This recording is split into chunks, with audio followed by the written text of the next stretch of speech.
Welcome back to more Let's Play Metroid Prime. Last time, we started our adventure journeying to the space frigate here, and quickly learning that the space pirates were up to no good. Several of them have been found, either dead or severely injured, and we found several research logs that point to the fact that they were mutating some sort of creature here, which is probably what caused this death here. Death caused by removal of internal organs. So, today, we're going to continue and hopefully finish up the space station. This door is tightly sealed and does not appear to be receiving power, which, lucky for us, we can just disable the door lock. Please insert metallic sphere to open door. Well, luckily we've got one of those. It looks like a spherical shape would fit into this clamp. So, turn to the morph ball, give it a nice little power bomb. And even then, I don't think you need to power bomb it, but it always felt right to do so. It'll let you go. And, hello turret. Take evasive maneuvers, give them a nice little missile. Hold the charge beam to grab their items. You'll be on your way.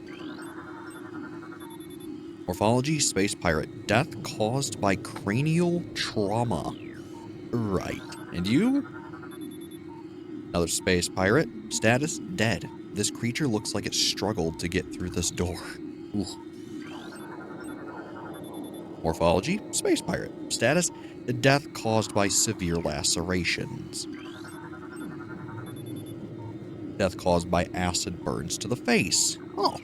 So, I think we've rather quickly learned that whatever is causing all of these space pirates to meet their untimely demise is burning them, cutting them, and, well, for some of them, crushing them. Otherwise, we have a very handy thing right here.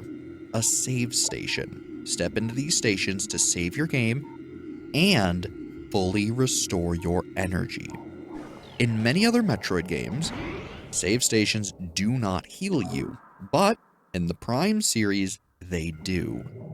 This is an incredibly useful feature, and man, do I miss it in some of the classic Metroids. So, use it while you got it.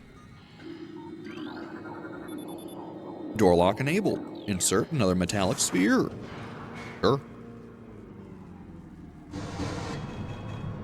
And yep, you don't need the bomb to open it.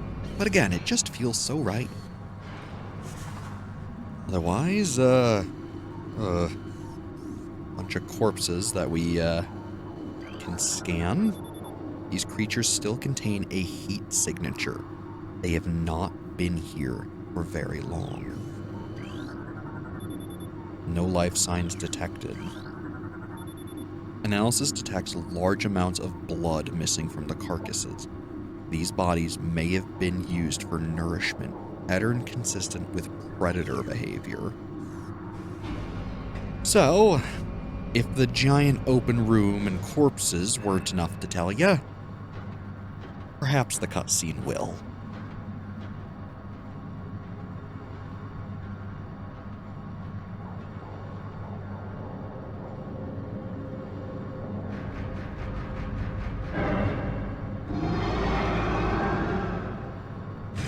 It turns out all those experiments weren't just for show.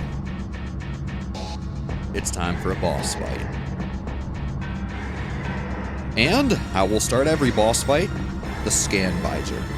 Notably, bosses take a much longer time to scan, so you're gonna need to focus on dodging before just scanning them and engaging. Otherwise, new creatures would download to our logbook. Morphology, parasite queen. Parasite female, genetically enhanced by unknown means. Which, granted, is kinda untrue. We know that they've been experimenting on them with Phazon, but sure, for the point of this message, yes. A weak spot has been detected in this creature's mouth. Use your auto-targeting to acquire this new target. Scans indicate the presence of a potent mutagen, origins unknown.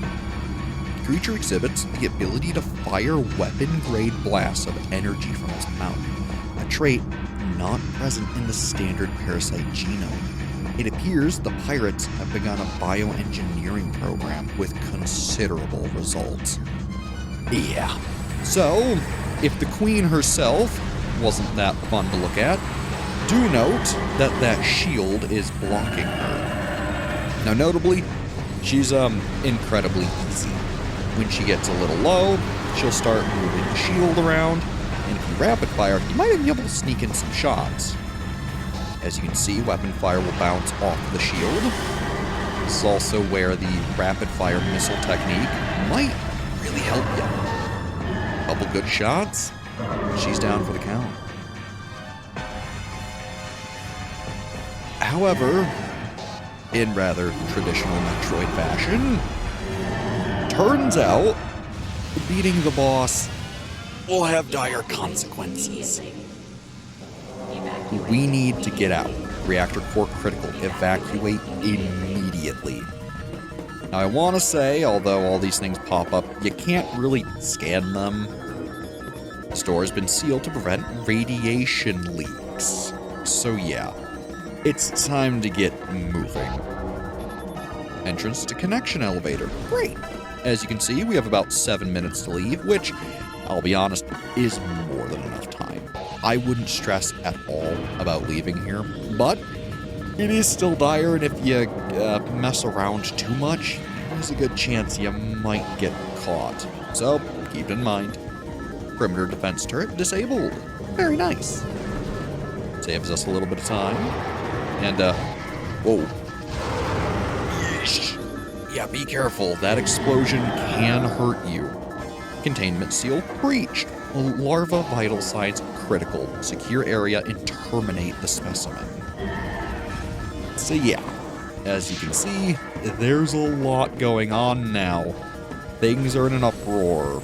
And frankly, for good reason. We just dropped a parasite queen into their power generator. So, yeah. Now, otherwise, I don't believe...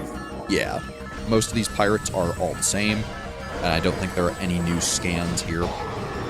You can still look at old scans if you happen to miss any, but frankly, I probably would have made sure to grab them before doing the escape sequence if I were you. Still, I guess you had no way of knowing this would happen. Ooh! And, if I can lock onto these guys... Thank you, energy. Oh, come on, game. So again, sometimes the game is very finicky, but these are the little parasites that we've seen in those cages. As you can see, even in a large group, they're really not all that threatening. They'll do damage and hurt, but they usually drop more energy than they take. So I never really worry about it. Now, if speed is a concern, generally, the Morph Ball is a great way of getting around very quickly. It's not great up slopes, as you can see, seeing as the enemy had to help me out there, but for getting through areas like this very quickly, it's phenomenal. And otherwise, I guess we'll just keep on moving.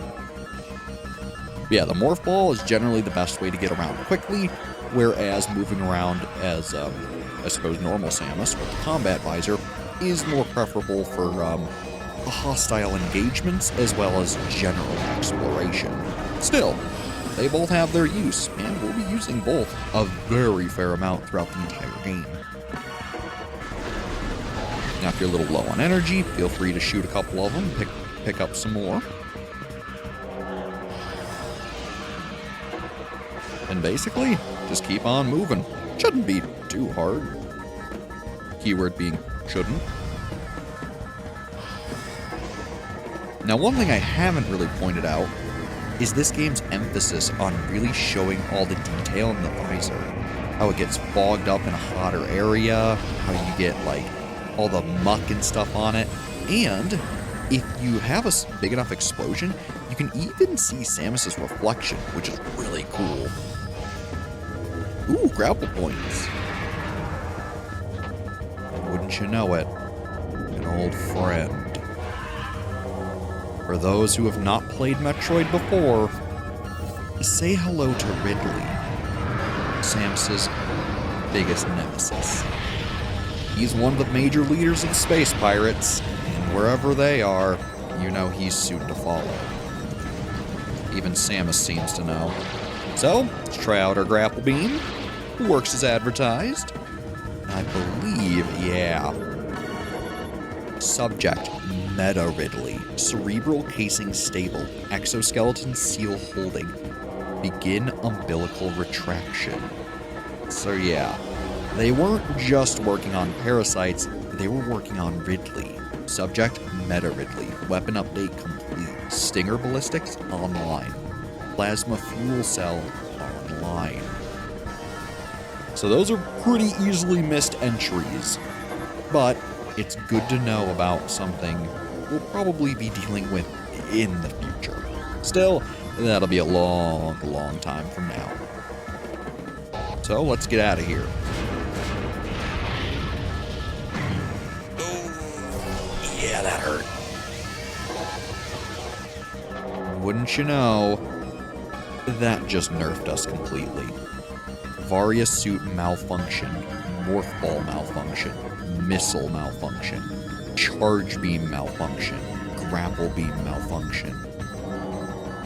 We've now just lost basically every single one of our upgrades. We have no enhanced weapon systems. We have no morph ball, nor bombs. We can't even charge our beam. Because we're now missing the Varia suit, we will also take increased damage. So you need to be careful from here on out. It's gonna be rough going. Though, we still have our power beam and scan visor, which is good.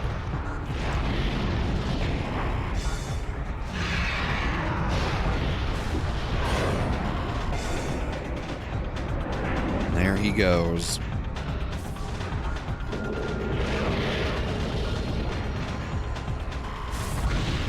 Luckily, we'll get out of there right in time. Looks like on to the chase. Because frankly, I think even Samus knows if Ridley's abound, there's nothing good happening.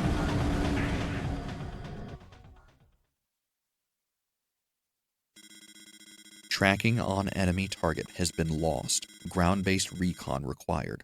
Begin landing sequence. And welcome to what has to be one of my favorite burst areas in pretty much any game.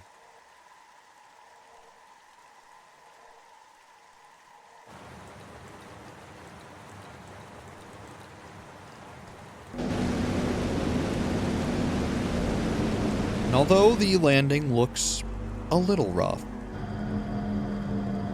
this area is anything but. Welcome to the Tallon overworld. The starting point for the majority of our journey.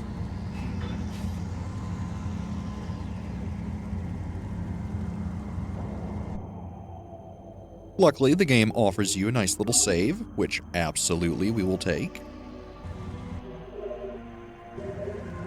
And then, you have your first real look of Tallon IV.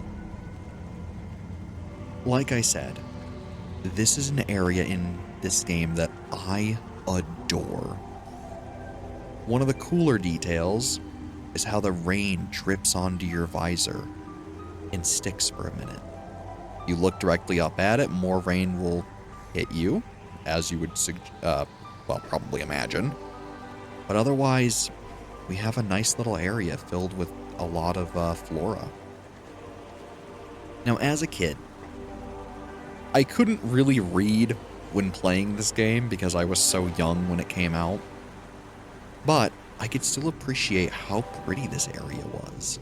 Walking into the water, seeing the fish swimming, even just listening to the gentle music and the soft pitter-patter of the rain, looking at all the plants, this bioluminescent moss, the waterfalls, and how they made this nice little mist at the bottom. Something about the music having a bit of that main Metroid theme sounding so subtle yet triumphant. Your ship being here, a nice thing for you to just always come back to. Hunter-class gunship registered to Samus Aran. You can return to your ship to recharge energy, reload weapons, and save progress in the game. For all intents and purposes, this is pretty much your home area. You can come back here whenever, save, heal up, do what you need. And not only that, there's also these cute little cave divots with these little lighting things and all sorts of little secrets all around. There's these little wiggly things hiding a missile expansion. Though, we can't get it now, but we can identify this creature. Tangleweed, plant life with basic sentience, retracts into ground if threatened. Tangleweeds are only dangerous to small organisms. They're covered in tiny barbs designed to trap potential meals. Tangleweeds lack the strength to do anything more than hinder larger life forms. So yeah, being the kid I was, who, was evidently young enough that I couldn't really read, but I could play the game, I spent hours upon hours just jumping around here, looking at the various things, and just examining everything I could. The little plant here, the little caves, even this little alcove here that felt like a really cool hidden area from the rain. There's even this door here, which can take you to another cave with even more waterfalls and a little pond. You see these little mushrooms here, which is a new creature. Blast caps, volatile chemicals within this weed's toxic fungal cap may explode if agitated.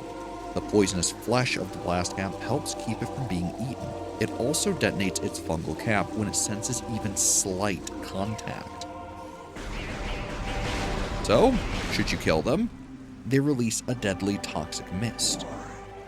But again, this was just another little room that I loved looking around in. To me, this game felt almost boundless, like there was some massive journey just waiting for me.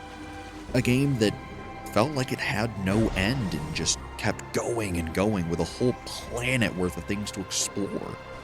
And to an extent, it is. I feel this game really embodied the feeling of Metroid. All the games before this were in 2D, side-scrollers and platformers essentially. And frankly, for its first foray into 3D, I think Metroid Prime knocked it out of the park.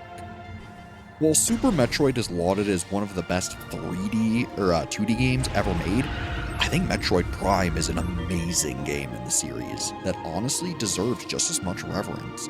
Sure, Super Metroid has this whole speedrunning aspect, but frankly, I think the atmosphere in this game is unmatched, except by maybe other games in the series. And sure, there are plenty of games that have a similar feeling and vibe, but Metroid Prime was one of the first to really nail it and hit it on the head. Otherwise, we have a new creature here, morphology, beetle, burrowing insect with a resilient carapace, extremely aggressive. Insect's massive mouth enables it to tunnel through solid rock at high speeds above ground. Beetles can cover short distances rapidly. They attack anything that moves near their lair. So, most enemies aren't really that bad. With our arm cannon, we can deal with a few things pretty effectively, though there are going to be things that won't really care. But going back into it, there's all these different signs of flora and fauna all around, like these, the Saturnine, small iridescent mushrooms, typically grows in dank, dark regions. But little caves like this just felt so cool, like they had so many little secrets for you and places. And then you keep going and there's all this plant life, which lets you know that evidently there's going to be more beyond. There are these gel sacs here, or sap sacs. Chemical reaction within sac produces violent explosion when agitated. Because of its irresistible odor and sweet nectar, the sap sac was nearly eaten out of existence. The evolution of an explosive chemical sac saved it. Now, only brave or ingenious creatures dare to devour it. But again, areas like this were just so cool. You have all these little bits of grass, this tree with a giant sap sack, the rain pouring down, this little almost river of water that's not quite, but it's almost there. You then have a waterfall accompanied by mushrooms, and again, the whole time, that triumphant music backing everything. We also have a zoomer. It anchors itself to walls and other surfaces. Avoid contact with spikes. A basic nerve center located directly above the zoomer's mandibles detects nutrients. Sharp spines protect it from casual predators, but the lack of a reinforced carapace makes the zoomer vulnerable to any indirect attacks. And again, while you can kill this enemy, they also really just don't care. They'll bump into you if you're not careful. And yes, you probably should kill them, but you can just leave them be. They're not going to directly go for you. If you happen to be in their line of movement, well, they'll hit you. Otherwise, we have a Gamer, wall-crawling mollusk with retractable spikes. The Gamer is an evolutionary offshoot of the Zoomer family. When threatened, it extends lethal spikes and retracts its head deep into its armored carapace. So yeah, there's going to be quite a few different enemies that are pretty similar to each other. So don't be too surprised when you see things that look similar and act similar to one another with a little gimmick thrown in. But then you go from this area and start seeing these structures, stone, other things, clearly dilapidated by time and really showing its age, like something was here a long time ago. And then finally, you have access to Chozo Ruins West, which, for those of you who know Metroid, or for those of you who don't, the Chozo are what basically Samus is from. She's part Chozo and human. There's a whole bunch of lore about that, so feel free to read into it if you want, but the basic idea is that the Chozo were partially her parents, and also how she got the power suit. A lot of things from them are things that she'll be using. So, it's evidence that this world, Tallon IV, was at one point a homeland for the Chozo, if the ruins are anything to go off of. Turns out, they had a real big galactic empire and went to a whole lot of different planets, so it should be no surprise that they're here too. And here, we have Chozo lore, Chozo script translated. At the highest point of our city lies the fountain, a wellspring of pure water that flows throughout our civilization. It is the jewel of the Chozo, the life giver, and yet its waters speak of a clouded future. As we come to understand the paths of time and space more clearly, we have begun to glimpse rough tatters of past and future, glittering behind reality like soft lights behind a curtain. We have seen the fountain in these glimpses, pouring darkness instead of water, and we cannot guess what the visions mean. So evidently, while the Chozo were here, it seems they're now ruins. From an area filled with life and water to a desolate desert-like area. It's a bit grim. But, as you can be sure, there's going to be plenty of items here for Samus to obtain. And while you can see many of them right away, such as the missile expansion up there, the one over that way, and even one that's inside that tree if you listen close enough to that little sort of pickup noise. Sometimes it's a little hard to hear, but we go right here, should be able to hear it very clearly. Yeah, that wow, wow kind of sound. There's plenty of things here for us. Even two, there's a door. What I wanted to scan was the ledge this object rests on cannot be reached from this room. Right. Point is, that up there is an energy tank. A very vital item that we're going to want. But, try as we might to go through the first door, there's a blast shield on the door blocking access. Analysis indicates that the blast shield is invulnerable to beam weapons. Explosive weapons may damage it. Passageway to Shrine. So, we're going to need missiles. And unfortunately, we can't get any of the ones that are right in front of us. Try as we might to go that way, there's also going to be a lock. So, down through here is where we need to go. And here, we'll encounter a new enemy. These are scarabs, exploding parasites that can embed their bodies in solid rock. Scarabs think nothing of sacrificing themselves for the safety of their swarm.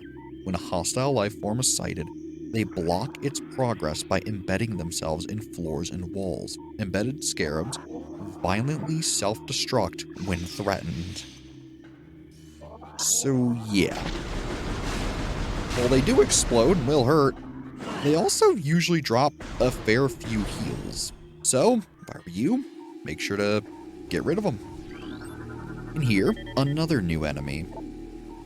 An ion. Immobile organisms entirely composed of ocular tissue. Capable of launching sustained energy beams when active, the ion is sensitive to light and will close shut if a bright flash ignites nearby. This is a hint that you can shoot them to stop them from laser beaming you. They're also kind of disgusting to look at, so I'm okay with closing their eyes. Even here, another withered-looking tree, and, of course, some Chozo lore. Chozo script translated. We Chozo are departing now, after so many years in peaceful seclusion here on Tallon IV. When we came, this place was a refuge for our spirits, a civilization built from native materials, bereft of the trappings of our technology. We were linked to the land here, kindred to the plants and animals, far away from the machines we had become so dependent on. And so, we leave it now, pristine, a testament to the mortal forms we no longer need. We have drawn the veils of time and space aside, and are withdrawing beyond the illusion. But we will never forget this, the most sacred of our homes. We will remain ever watchful.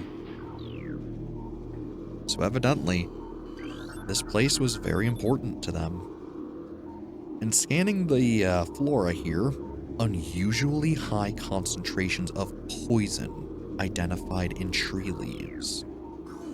So if you remember the lore we read about the water becoming dark, this is what they meant. Elevated toxicity levels found in tree bark. Because wouldn't you know it, all the water that the trees and other plants are using is now toxic for whatever reason. So, you're gonna have to figure out how to stop that. Otherwise, an ornate wall hanging with a highly reflective surface. It does not appear important, though you can notably scan it. And here, we have a very annoying new enemy, the War Wasp. Airborne insect equipped with a venomous stinger capable of shearing steel. The War Wasp rarely strays far from its hive unless it is pursuing an immediate threat. It attacks with no regard for its own survival, dive bombing its enemy with stinger extended. Fast-working toxins from the stinger can incapacitate most small organisms. Now luckily, these guys are pretty easy to dispatch, and your power beam can take care of them no problem. And in here, another save point. Again, anytime you see one of these, you're gonna want to use it. Because after all, there's really no harm in saving. You get a full heal, tracks your game progress, and frankly, makes you feel pretty good. So, make sure you're saving. Otherwise, keep on moving and let's see what we find. Ah, more of those little creatures. This is also where, too, sometimes the free aim, rather than moving, can be a lot better. Chozo sculpture crafted in honor of Tallon's star. Another one. Otherwise, this almost looks like it would have been a pool of some sort filled with water. But now, evidently, it's empty. Oh boy, more war wasps. So yeah, as much as I would love to really stick around and look these rooms over with all their goodies, well, there's just too many things here that are too dangerous for us right now.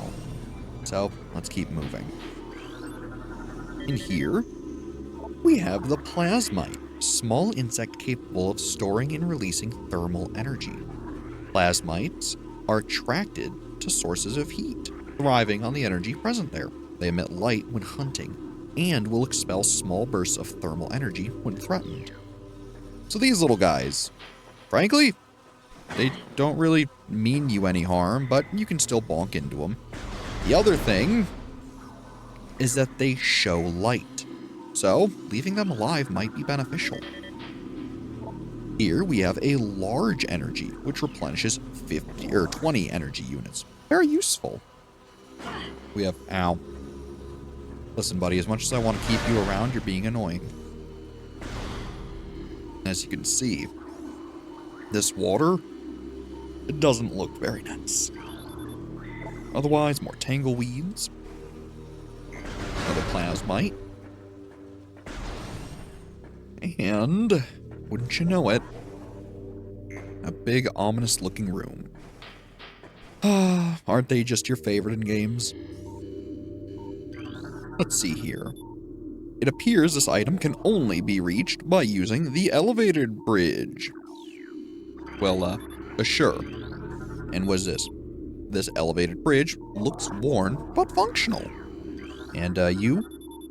Mechanical device appears to be inactive. Life forms detected within hollows of machine. So yeah.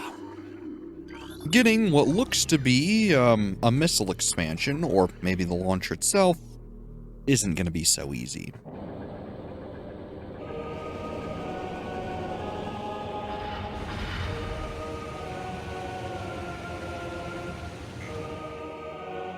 And wouldn't you know, it's time for our second boss fight.